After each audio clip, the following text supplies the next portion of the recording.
Berkatilah kebaktian ini. Berkatilah setiap orang yang sudah Tuhan pimpin ke sini. Dengar doa kami.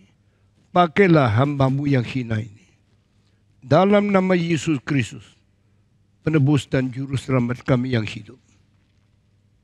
Amin. Sekarang kita mulai khotbah hari ini. Saya sudah dengan 3 bulan berkhotbah tentang satu orang dipanggil Tuhan. Orang itu setelah Adam, orang paling penting dipanggil oleh Tuhan dari surga. Menjadi bapa orang beriman. Siapa orang itu? Siapa orang itu? Abraham. Abraham supposed to be the father of all believers. Dia bapa dari semua orang yang beriman. Mengapa kita beriman kepada Tuhan? Kita boleh dijadikan orang benar. Justified by faith. Adam orang pertama itu. Setelah ribuan tahun Martin Luther baru sadar. Apa artinya dibenarkan oleh iman. Dan Martin Luther memperkembangkan doktrin ini menjadi salah satu ajaran yang paling penting di dalam kekristenan. Saudara-saudara, kita bersyukur kepada Tuhan. Abraham dipanggil. Waktu Abraham dipanggil, dia seorang diri. Bukan berarti zaman itu tidak ada orang. Abraham berada di kota besar Mesopotamia, namanya Ur. Saat itu Ur mungkin mempunyai 200.000 penduduk. Abraham satu di antara mereka. Dia orang kaya. Dia mempunyai bawahan. Mempunyai orang yang melayani dia. 318 orang. Abraham salah satu konglomerat. Salah satu orang penting di kota Ur itu. Tetapi Tuhan berkata, tinggalkan kota ini. Tinggalkan bapakmu. Tinggalkan negaramu. Pergi dari sini. Pergi kemana Tuhan? Saya tidak kasih tahu. You tinggalkan kota yang kaya, konglomerat, kota yang penting. Pergi ke tempat yang saya tidak kasih tahu engkau di mana. Abraham taat tidak? Taat. Itulah syarat mengikuti Tuhan. Jangan kira saya sudah tahu Tuhan mau kasih saya berapa uang, kasih saya berapa mewah, kasih saya berapa kaya, baru saya ikut Tuhan. Semua orang yang ikut Tuhan harus siap, taat, dan serahkan hari depan. Karena Tuhan tidak mungkin memimpin kita dengan salah. Saya waktu umur 17, saya menyerahkan diri menjadi hamba Tuhan. Waktu itu saya tahu tidak. Waktu saya tua, memimpin gereja besar di sini. Waktu itu umur 17, tahu tidak, saya memimpin konser, mendirikan konsol, dan pergi ke seluruh dunia mengabar Injil. Saya tidak tahu. Saya cuma tahu, I am yours, God, give me obedience. I follow you, I submit myself to you. Orang yang taat kepada Tuhan tidak mungkin dipimpin salah oleh Tuhan. Dan seumur hidup dia akan mengelola, memimpin, memberkati kita menjadi orang yang berguna. Saya tidak pernah ngerti. Waktu saya umur 3, papa meninggal dunia. Waktu saya umur 84, saya sudah keliling dunia 140 kali. Saya sudah pernah khotbah kepada 37 juta manusia. Saya sudah menjelajah puluhan negara. Karena inilah pimpinan Tuhan. Bagaimana Tuhan memimpin Abraham? Tuhan juga akan memimpin satu persatu. Asal engkau taat kepada dia. Engkau sungguh-sungguh submit menjadi orang yang mengikut Tuhan. Pasti Tuhan tidak salah. Pasti Tuhan tidak merugikan kita. Pasti Tuhan menjadikan hidup kita berfaedah untuk memuliakan Tuhan dan untuk menjadi berkat bagi orang lain. Saya tidak bicara banyak lagi. Bicara tentang Abraham.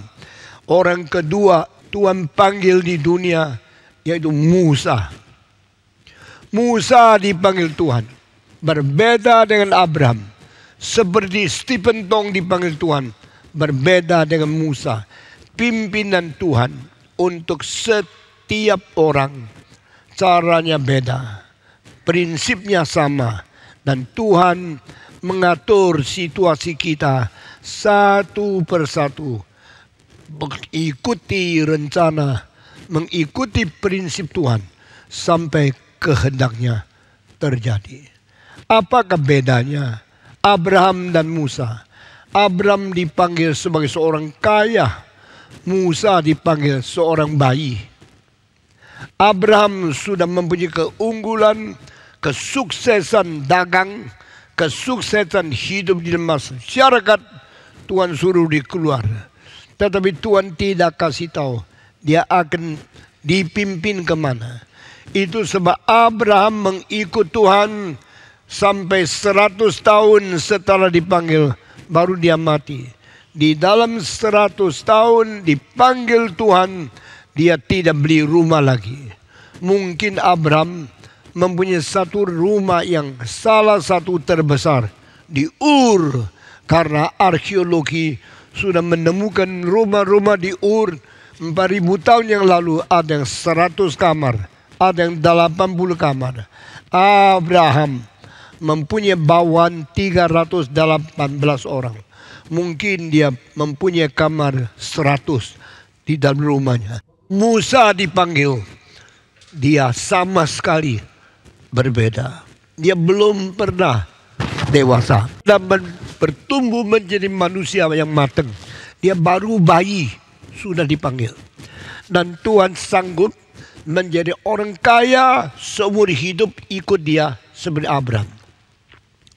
Tuhan juga sanggup menjadi bayi seperti Musa yang seumur hidup ikut dia, dipimpin oleh dia dari tempat keluarga budak, karena dia harus menjadi manusia yang ditindas oleh Mesir. Tetapi Tuhan panggil dia, suruh dia masuk istana menjadi anak dari anak perempuannya Firaun. Siapakah bayi yang begitu bahagia? Dilahir, mestinya ditindas, mestinya dibuang di dalam laut, mestinya dibunuh karena Israel yang dibenci orang Mesir. Mendadak Tuhan jadikan dia anak dari anak perempuan Firaun, hidup di istana. Tuhan maha ajaib, Tuhan maha kuasa. Dia sanggup memimpin Abraham keluar dari Ur. Juga memimpin Musa dari keluarga bangsa yang diperbudak menjadi anak di dalam istana. Saya khotbah di sini dua hal yang sangat ajaib yang berada di dalam hidup Musa. Yang menjadi teladan kita. Musa bukan negaranya. Orang Musa bukan bangsanya. Tetapi orang Musa saat itu negara paling kaya, negara paling berkebudayaan, negara paling maju, negara paling kuat. Dari mana kita mengetahui Musa hidup 32 abad yang lalu. Musa hidup 3000 lebih tahun yang lalu. Tetapi piramida di Mesir sudah 4500 tahun.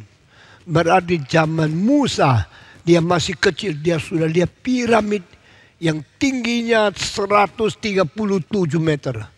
Waktu dia bayi, dia sudah melihat istana Mesir begitu agung dan kuburan Firaun begitu besar. Dia sudah tahu dia di dalam negara yang paling maju, pengetahuan paling akhir, paling mutakhir. Dan Musa belajar segala ilmu di Mesir. Saya dengar kalimat itu saya kaget. Sekarang kita belajar apa di dunia? Kita mengerti astronot, kita mengerti semua teknologi AI, kita mengerti aljabar, kita mengerti filsafat. Jikalau ada seorang anak muda di Indonesia belajar semua ilmu dari Fakultas Harvard University, Yale University, atau universitas di UPenn, universitas di California, engkau hebat sekali. Musa belajar ilmu di Mesir. Dia mempelajari semua ilmu di Mesir. Coba hebat. Coba tanya berapa hebatnya Musa. Ini hal yang menjadi contoh. Musa negara kafir, tetapi pengetahuan lebih tinggi daripada negara Israel. Maka orang Kristen hidup di dunia jangan ketinggalan. Kita jangan kalah sama orang kafir. Kita jangan kalah sama orang sekular. Tapi kita harus belajar lebih pintar daripada orang-orang di dunia. Musa orang yang mengikut Tuhan. Tapi Musa tidak ketinggalan sekolah tertinggi di Mesir. Zaman Mesir 3.200 tahun yang lalu mungkin dijajah oleh Firaun yang paling sombong. Namanya Ramses II. Firaun Ramses II. Seorang yang arogan sekali. Dia minta setiap kota di Mesir harus mengukir dia punya patung yang paling ganteng. Padahal dia tidak ganteng.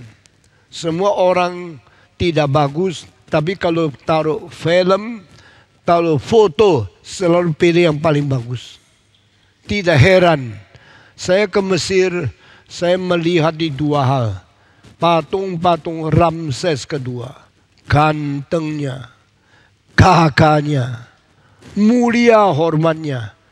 Top di Mesir. Tetapi waktu saya pergi lihat mumi daripada Ramses II yang asli, saya baru tahu dia menurut sesuatu kedokteran dia pernah dapat bengkak gigi yang besar sekali. Sakitnya tidak tahan dan dia menderita sakit gigi waktu dia hidup. Saudara-saudara, Ramses yang begitu sombong, membanggakan diri, mengagungkan diri, memerintahkan semua kota ukir pahat patungnya, taruh di setiap tempat yang paling penting. Sampai sekarang engkau mungkin bisa menemukan 500 patung dari Ramses II di sekitar semua kota-kota di Mesir. Orang yang begitu arogan. Zaman itu Musa dilahirkan. Kalau kita membandingkan di manakah Ramses sudah mati 3.000 tahun yang lalu. Di manakah Musa sudah mati 3.000 tahun lalu. Bedanya Ramses tidak menjadi orang penting. Tetapi Musa menjadi orang penting. Orang Kristen menghormati Musa. Orang Yahudi menghormati Musa. Orang Islam menghormati orang Musa. Musa dihormati. Karena apa? Karena Musa menjadi orang kedua dipanggil oleh Tuhan dari surga untuk mentegakkan hukum yang paling penting. Setiap negara ada hukum. Setiap masyarakat ada peraturan hukum. Karena jikalau tidak ada hukum, tidak ada pemerintah bisa menguasai rakyatnya. Indonesia ada hukum. Indonesia ada pengadilan negeri, ada pengadilan tinggi, ada Mahkamah Agung. Mengapa harus ada Mahkamah Agung?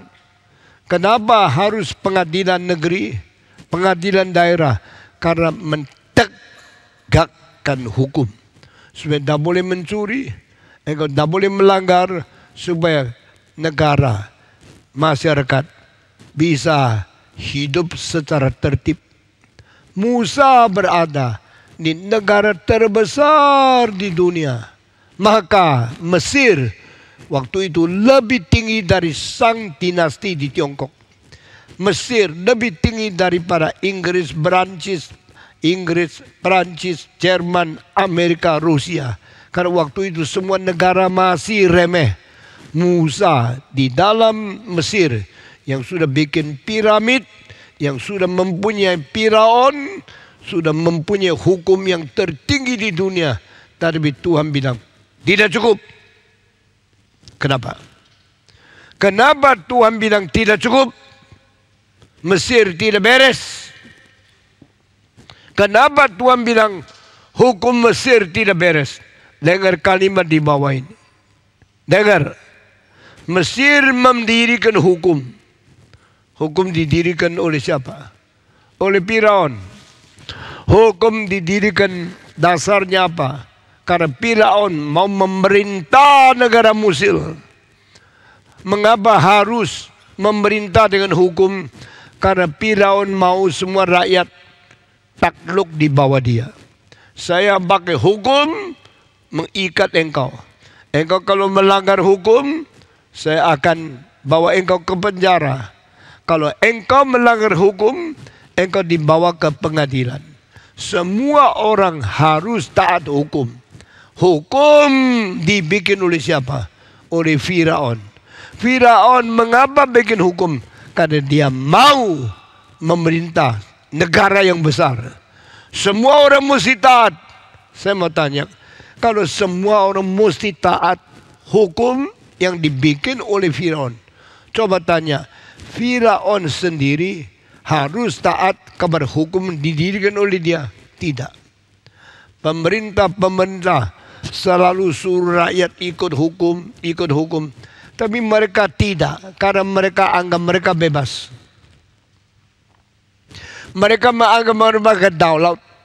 Karena mereka berdaulat, maka mereka tidak usah diikat oleh hukum.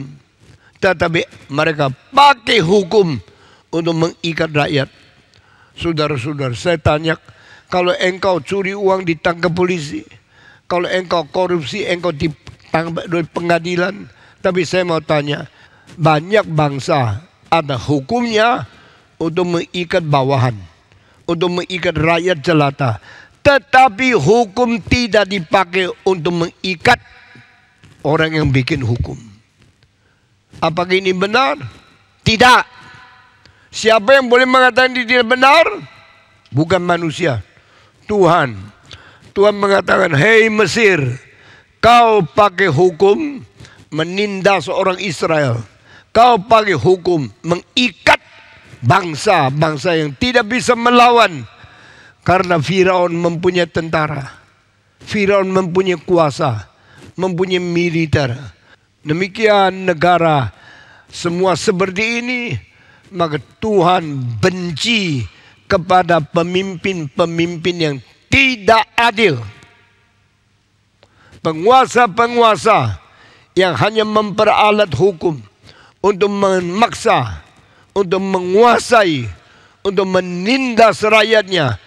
Tuhan melihat dan Tuhan tidak senang. Itu sebab kenapa saya tanya, kenapa Musa harus dipanggil oleh Tuhan? Ada yang bisa jawab? Coba pikir baik-baik. Mengapa Tuhan panggil Abraham? Karena dia mau mendirikan bangsa yang berdasarkan iman, biar mereka dibenarkan Tuhan. God called Abraham to rise up a people who submit to God, who obey to God, because their faith they can be justified. Allah memanggil Abraham untuk membangunkan bangsa yang beriman dan mereka yang akan dibenarkan Tuhan. Ini sudah beres. Saya tanya lagi, kenapa setelah Abraham Tuhan panggil Musa? Mengapa Tuhan memilih Musa dibangkitkan sejak bayi? Saudara-saudara, Tuhan bangkitkan Musa untuk memberikan hukum Tuhan Allah ke dalam dunia ini. Karena Tuhan tidak puas hukum di dalam sejarah. Siapa bisa memperbaiki dunia? Siapa bisa merubah hukum dunia? Mengapa waktu pilih presiden Banyak slogan yang keluar. Dengar kalimat ini.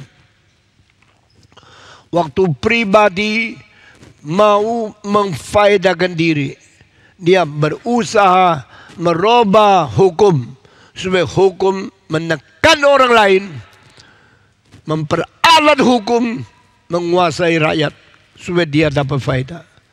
Banyak gubernur pakai hukum menindas rakyat. Banyak wali kota pakai hukum menghukum orang di bawahnya dia. Tapi mereka sendiri tidak dihukum. Itulah sebab Tuhan mengatakan, no, the world should not be like this. The constitution, the law in the country should be changed. Yang sanggup, yang harus, yang berlayak merubah segala hukum di dunia hanya Tuhan. Bukan gubernur, bukan wali kota. Tapi Tuhan mau pakai siapa untuk merubah dunia? Firaun kuasanya begitu besar. Siapa yang bisa merubah Firaun? Dia mempunyai militer. Kamu tidak ada militer. Bagaimana kamu bisa merubah dia? Tuhan panggil Musa. Musa kuasanya besar mana sama Firaun? Besar Firaun. Lalu Musa tidak ada militer, tidak ada kuasa, tidak ada uang. Bagaimana merubah hukum dari Mesir? Saudara-saudara dengar, inilah caranya Tuhan. Musa dipanggil ke atas bukit Horeb, dan di atas bukit Sinai atau Horeb itu Tuhan turunkan 10 hukum. Musa tulis, pertama, di luar Tuhan Allah tidak boleh menyembah yang lain. Kedua, tidak boleh bangunkan patung-patung, idola-idola untuk mewakili Tuhan yang sejati. Ketiga, engkau harus mau menyebut nama Tuhan yang suci dengan penuh hormat. Keempat, harus pelihara hari Sabat, karena itu hari yang suci. Kelima, engkau harus menghargai, menghormati ibu bapa yang melahirkan kamu. Keenam, jangan membunuh. Ketujuh, jangan berzina. Kedelapan, tidak boleh engkau berdusta untuk merugikan orang lain. Kesembilan, tidak boleh tamak. 10, tidak boleh menginginkan istri orang lain karena milik dia. Tidak boleh menginginkan rumah orang lain karena dia sudah mempunyai hak milik. Tidak boleh menginginkan sawah, kuda, sapi, dan ternak yang dimiliki oleh orang lain. Yang ke-10 ini menjadi dasar hak asasi manusia. Saudara, seluruh dunia mengetahui apa artinya hak asasi manusia. Tidak boleh dilanggar. Saya hari ini tidak usah bicara tentang apakah isinya hak asasi manusia. Saya akan menyebut berapa. Manusia berhak hidup. Manusia berhak dibesarkan dengan pendidikan. Manusia berhak untuk mempunyai kesehatan yang cukup. Manusia berhak untuk menikah. Manusia berhak untuk mempunyai pekerjaan dan jabatan yang cocok dengan karunia bahkan yang ada pada dia. Manusia berhak membangun keluarga. Manusia berhak membentuk masyarakat. Manusia berhak bicara dengan kalimat bebas. Freedom of speech. Bicara dengan bebas, tidak boleh diganggu. Nah, ini hak nikah, hak hidup, hak sehat, hak pendidikan, hak untuk bicara dengan bebas. Dijamin akhirnya dijadikan peraturan yang dipelihara di PBB, Perserikatan Bangsa-Bangsa. Saya mau tanya, hak manusia yang harus dijaga oleh PBB dasarnya dari mana? Dari hukum ke-10 daripada Musa. Dengan demikian kita mengetahui perlu Musa. Dunia perlu orang namanya Musa. Karena apa? Karena Tuhan memanggil pribadi namanya Musa untuk turunkan hukum kepada dia. Dan Musa memakai hukum mendidik seluruh umat manusia. The law of Moses was given by God. The law given by God is to control the human being, to manage the society in the world. Itu sebab kenapa Musa dipanggil. Karena Tuhan pakai Musa untuk merubah hukum yang tidak beres. Hukum mana tidak beres? Kenapa hukum tidak beres? Mesir menindas orang Israel, itu tidak beres. Bangsa apa yang berhak menganiaya bangsa yang lain? Itu namanya diskriminasi. Bolehkah orang Indonesia mendiskriminasi bangsa yang lain? Tidak. Bolehkah Belanda mendiskriminasi bangsa Indonesia? Tidak. Mengapa Tuhan memberkati revolusi Indonesia? Karena Tuhan tidak mau Belanda menganiaya orang Indonesia. Itu sebabnya Indonesia diberi hak untuk merdeka, mengusir Belanda pulang ke negeri mereka sendiri. Setelah Belanda diusir, Indonesia sudah merdeka, Indonesia sudah dapat kebebasan. Dunia ini perlu perubahan.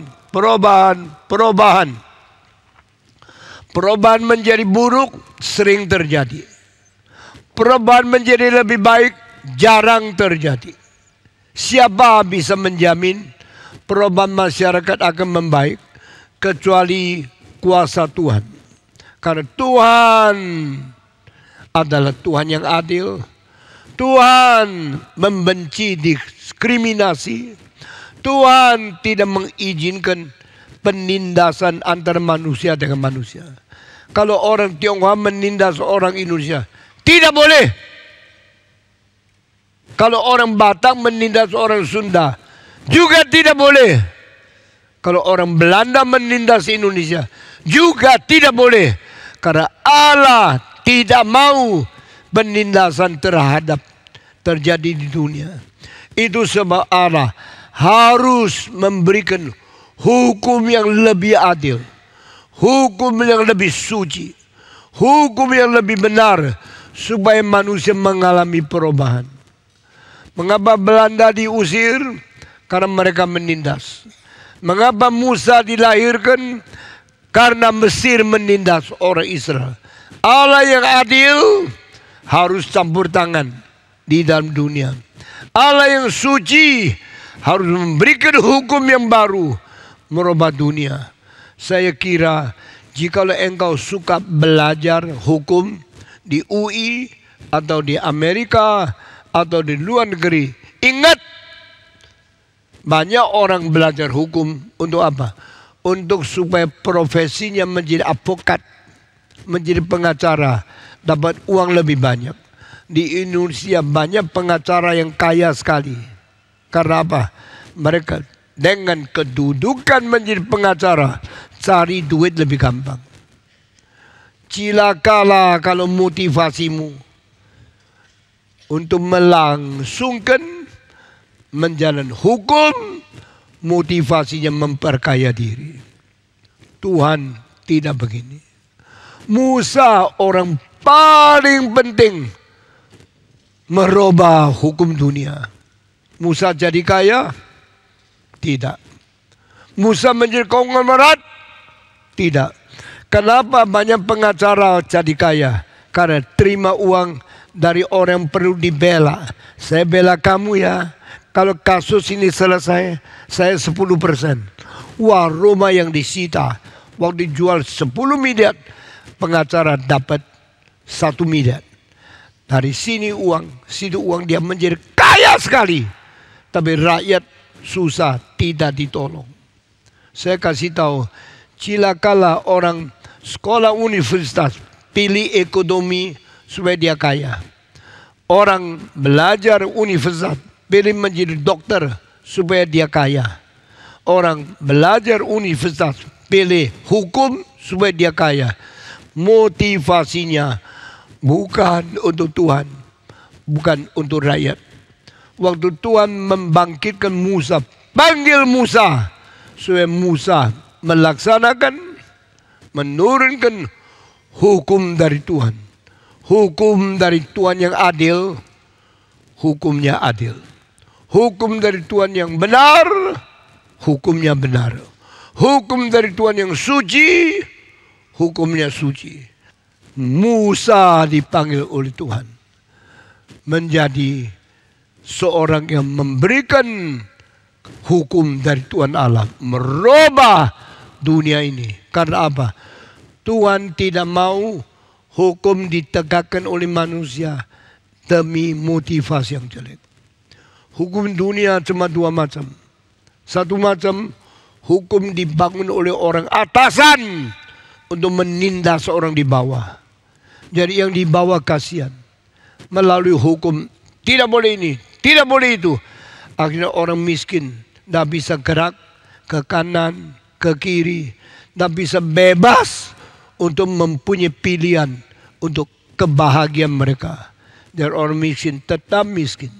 Tapi orang atasan dengan kesempatan bikin diri lebih kaya, lebih bebas, lebih gampang jadi konglomerat, lalu menindas orang di bawah. Tuhan tidak senang hukum yang dibikin oleh orang atasan karena motivasinya memekang, membatas, dan memperalat hukum untuk memperkaya diri dan menindas lawan. Kedua, hukum ditegakkan oleh bawahan untuk mengikat atasan. Hukum apa? Banyak hukum daripada kaisar, daripada raja, daripada diktator untuk membabat kebebasan orang bawahan. Tetapi pada abad ke-18 tahun 1789 terjadi revolusi Perancis. Setelah revolusi Perancis terjadi, maka rakyat berontak kepada raja. Rajanya dipenggal kepala, Raja Louis XVI dan istrinya Marie Antoinette. Waktu Louis XVI dan ratunya Marie Antoinette pada tahun 1783 setelah dipenjarakan 4 tahun, dua-dua dibawa ke satu lapangan namanya La Plaza La Concorde di Paris. Saya sudah pergi ke situ banyak kali dan mereka dimasukkan satu mesin, di atas ada pisau yang tajam dan beratnya lebih daripada 50 kilo. Kalau tarinya dilebat, ceret, besok dia jatuh, kepala langsung putus dan harus kena sini. Tidak boleh ke atas, tidak boleh ke bawah, karena diberikan peraturan itu. Itu namanya guillotine. Guillotine, mesin penggal kepala di Perancis. Tahun 1783 setelah Raja Louis XVI dan istrinya Marie Antoinette dipenjarakan 4 tahun. Mereka gemetar saban hari tunggu hari matinya. Sampai pada hari itu sudah sampai. Dua orang dibawa ke alun-alun La Plaza La Concorde. Lalu dibawa ke atas. Ribuan orang melihat raja mereka dipenggal. Ada yang teriak, harus enak syukur. Engkau terlalu membela diri. Engkau terlalu diktator. Engkau harus mati. Saudara-saudara, pada waktu itu Marie Antoinette dibenci oleh rakyat. Ada seorang berkata, jangan naikkan pajak lagi. Kasihan rakyat sudah ada uang. Sudah tidak bisa makan. Mereka tidak bisa hidup. Ada orang bicara, Antoinette, kasih tahu ya, mereka makan roti tawar pun tidak bisa beli. Karena mereka terlalu miskin. Karena uangnya diambil pemerintah. pajaknya besar, besar, besar, makin besar. Mereka mati kelaparan. Tolong tanya ratu, engkau memelihara, engkau memperduli mereka. Marie Antoinette menjawab apa? Tidak usah bilang sama saya, Dad, mereka tidak ada roti. Kalau mereka tidak ada roti, mereka boleh makan kue tar. Kalau mereka tidak ada kue tar, mereka boleh makan roti daripada keju. Mereka boleh makan ayam. Karena di istana dia boleh pilih makanan puluhan macam. Dia kira rakyat semua sama. Dia tidak tahu orang miskin beli roti tawar pun tak kuat. Dia kira semua orang mempunyai makanan puluhan macam pilihan. Kalau tidak mau ini makan yang tu, tidak usah bilang sama saya. Suruh mereka pilih sendiri. Aduh, orang bicara sama dia. Kecewa karena ratu tidak pernah mengerti rakyat tidak ada makan yang lain. Roti tawar pun tidak kuat beli. Mana bisa makan ayam, mana bisa makan kue tar, mana bisa makan semua makanan yang mahal. Mereka undul. Bicara sama rakyat. Ratu jawabnya, tidak mau dengar. Silakan pilih kue tar, silakan pilih ayam, silakan pilih babi, silakan pilih anggur yang enak-enak. Wah, mereka mendengar ratu jawab kalimat begitu kejam. Mereka lebih benci sama ratu. Kalau demikian, ratu pun harus sekaligus dipenggal kepalanya. Itulah revolusi Perancis 1793. Dua-dua mati, dipenggal kepalanya.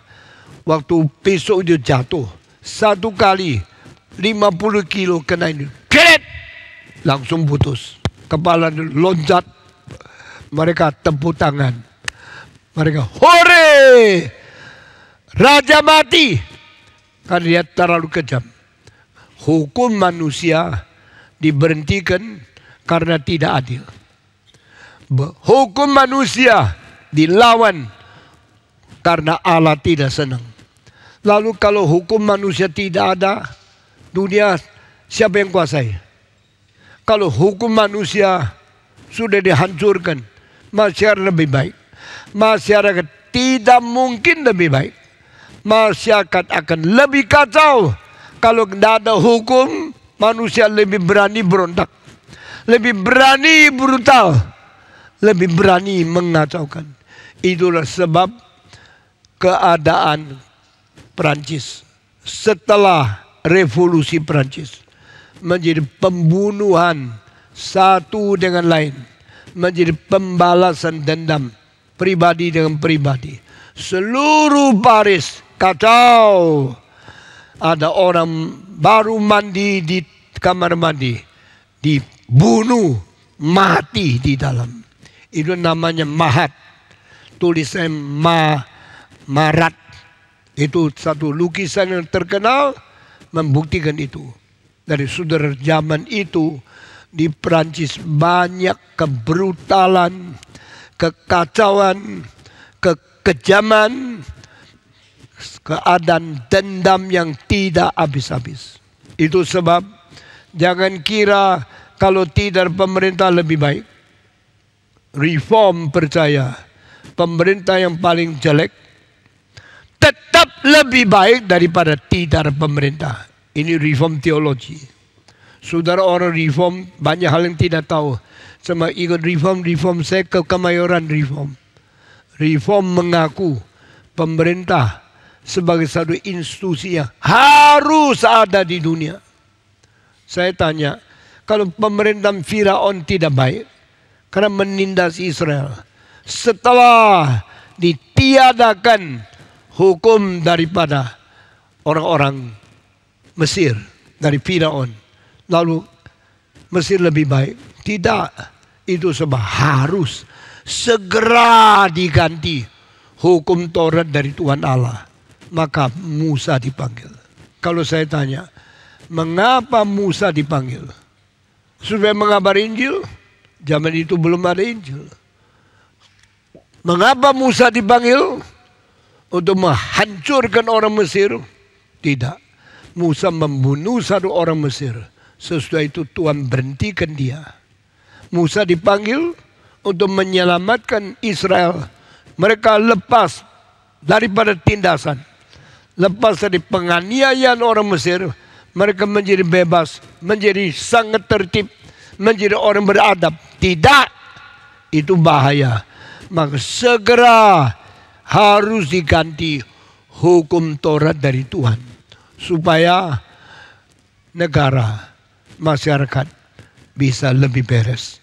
Hari ini saya khotbah sampai di sini saja. Ya, Tuhan mendidik kita selangkah demi selangkah masuk ke dalam apa sebab Tuhan panggil orang. Apa sebab Musa menjadi hamba Tuhan. Mari kita berdoa. Bapa di dalam surga, kami berterima kasih. Tuhan memimpin kami untuk masuk ke dalam kebenaran. Dan Tuhan membawa kami mengerti kehendak Tuhan di dalam sejarah. Jadikan kami orang Kristen anggota Reform Injili. Menjadi orang Kristen yang bertanggung jawab. Menjadi orang Kristen yang memuliakan Tuhan. Berkati kami. Pimpin kami. Dalam nama Yesus Kristus kami berdoa. Amin.